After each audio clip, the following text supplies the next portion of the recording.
When I first saw the photos from my partner's business trip, my heart dropped like a stone. There she was, my best friend, grinning beside him in the background of a sunny beach shot, her arm looped through his like it had every right to be there.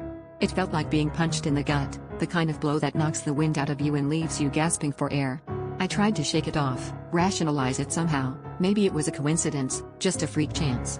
But deep down, I knew there was no plausible explanation, no coincidence that could justify this betrayal.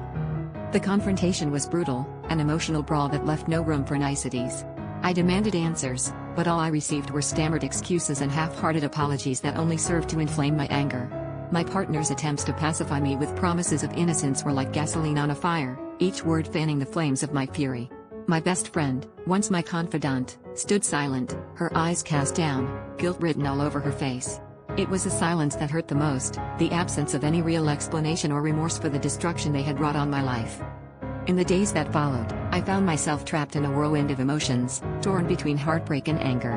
I replayed every moment we'd shared, every whispered secret and promise of loyalty, now tainted by the knowledge of their betrayal. I couldn't escape the feeling that everything had been a lie, that my life had become some twisted soap opera. Friends whispered about their suspicions, and it seemed everyone knew before I did. It was humiliating, and I was drowning in a sea of shame and confusion, each wave threatening to pull me under. But as the storm of betrayal raged on, I found an unexpected clarity in its eye. In confronting them, I realized that my deepest conflict wasn't with them but within myself. It was the realization that I had ignored so many red flags, choosing instead to believe in a fantasy of perfect love.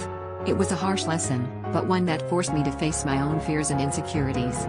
The twist was not in their betrayal but in the strength I found to walk away, to rebuild the life untethered from lies. In the end, I discovered that the ultimate betrayal wasn't theirs, it was the one I had committed against myself by ignoring the truth.